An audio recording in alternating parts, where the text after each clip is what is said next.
All hail the power of Jesus' name. Let angels prostrate fall. Bring forth the royal diadem and crown him Lord of all. Bring forth the royal diadem and crown him Lord of all.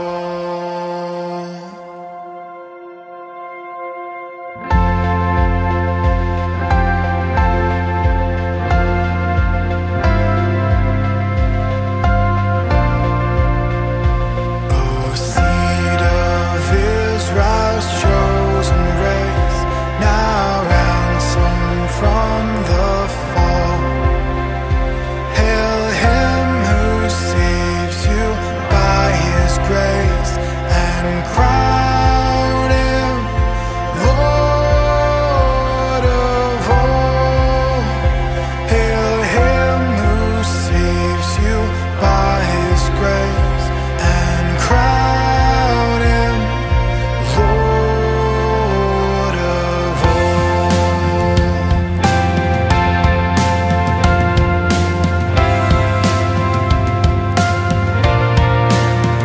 Sinners whose love can never forget the wormwood and the gall. Go spread your trophies at his feet and crown him Lord of all.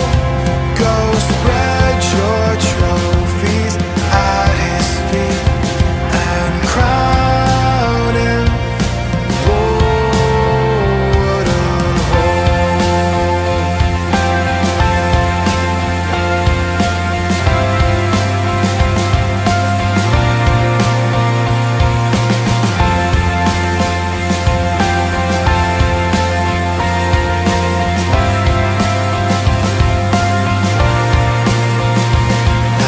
Every tribe and every tongue that bound creation's all, now shout in universal song, the crown is Lord of all. Now shout in universal song, the crown is Lord of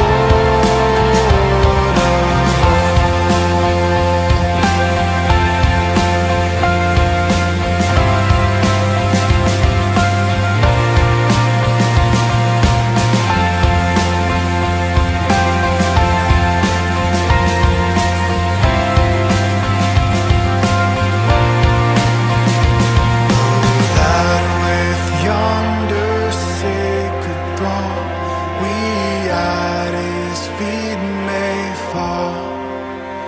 We'll join the everlasting song and crown him Lord of all. We'll join the everlasting song and crown him Lord of all.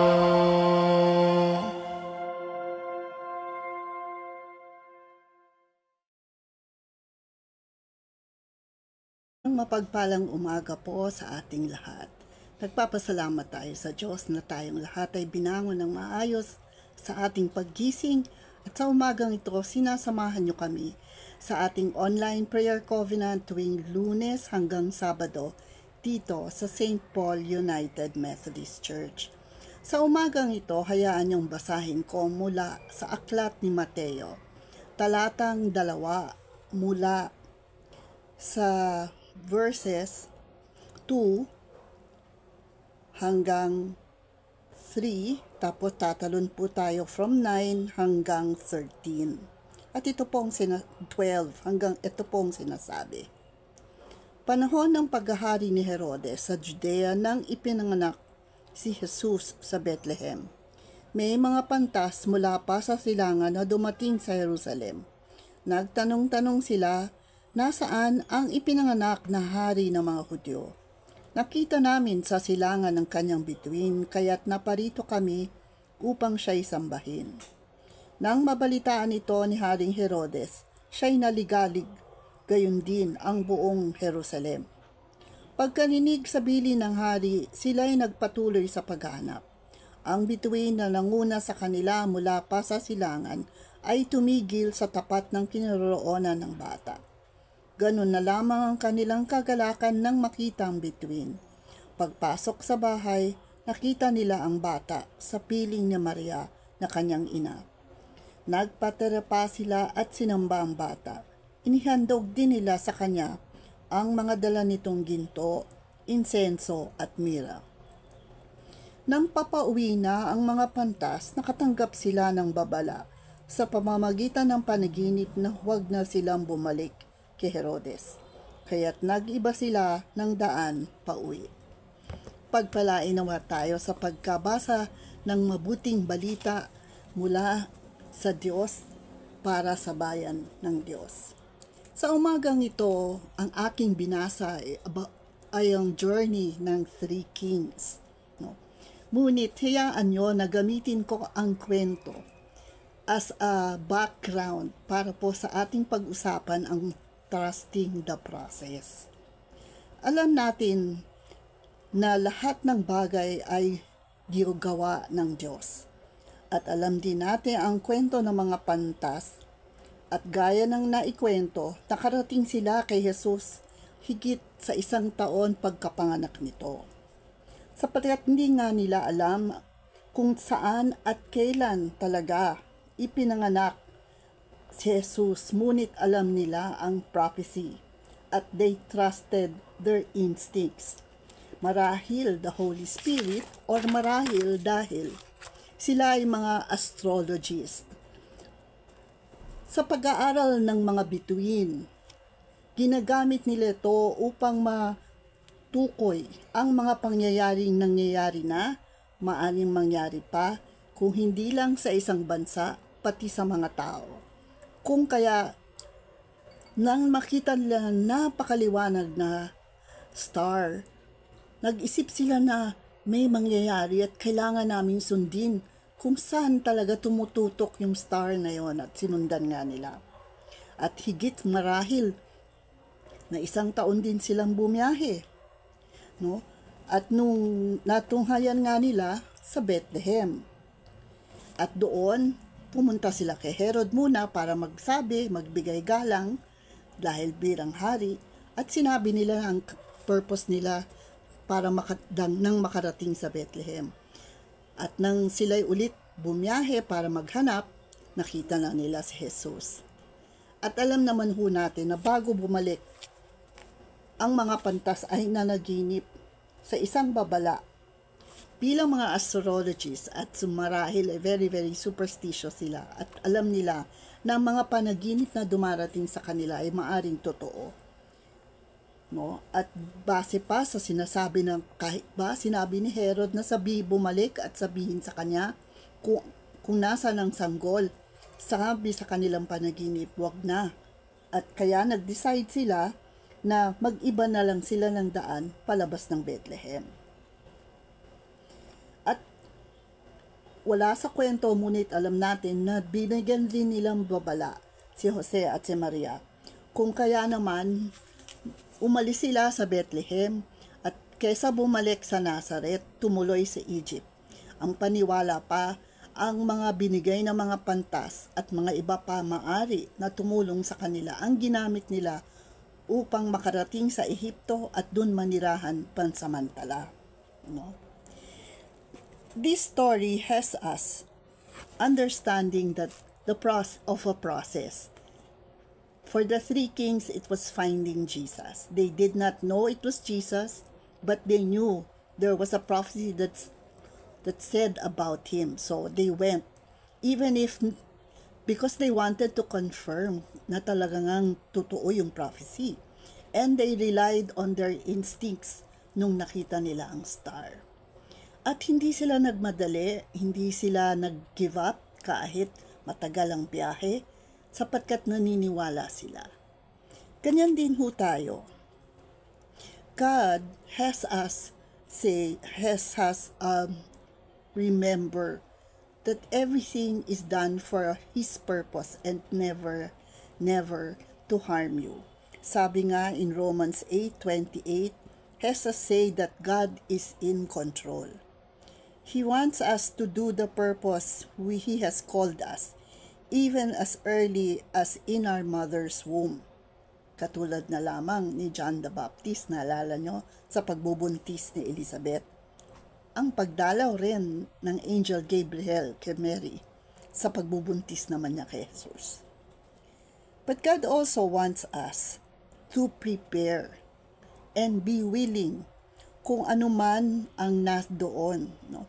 Kung kaya minsan, no, matagal, mahirap, very complex, and unfortunately heartbreaking ang proseso. Marami tayong dadaanang mga pagsubok, kalungkutan, kasayahan, bago natin maintindihan kung ano ang pagkatawag sa atin ni Kristo. But gaya ng mga pantas, go lang ng go, trusting their instincts and the knowledge they hold on to.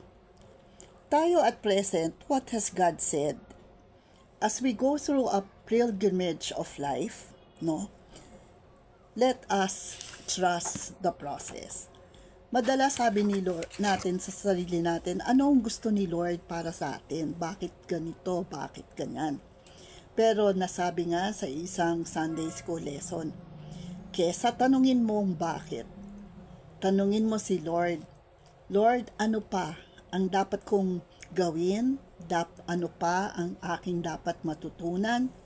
At saan mo ako pinapapunta? Gaya rin ni John, sinabi sa atin, prepare ye the way of the Lord. We have to prepare our heart and our mind. Then undergo what they say is that baptism of water and fire, transforming into the image of that which God has planned for us. We know that it will be heartbreaking and painful at times, but always joyful and very satisfying most of the time. Kapag pinalitan natin ang ating focus, instead of ourselves but on Jesus and His plan, at kapag dinala natin si Jesus sa ating puso, ng pagtitiwala at pagsunod sa kanyang nais para sa buhay natin, meron kahit ba gaano kahirap, there is always a rainbow at the end of every journey we take. And every pilgrimage has us open our eyes, our mind, and most especially our hearts to all that is good about this world and of Lord Jesus. Tayo'y manalangin. We pray, Lord God, for your guidance and protection always, Lord. But we also pray, Lord, that you open our minds and our hearts. We know, Lord, that you are in control and always doing everything that you need to do to make it well and good for us, Lord God. You are silent, Lord, but we know that you are working in the background and that we are going to finally see, Lord God, what it is your intention is, and especially if that which you tearfully and wonderfully did for us when you had us in our mother's womb. Lord God, thank you for the blessing of a good plan, Lord. Thank you for the blessing of life, and thank you, Lord, for never giving up on us until we find you and willing to serve you. All in Jesus' name, Amen.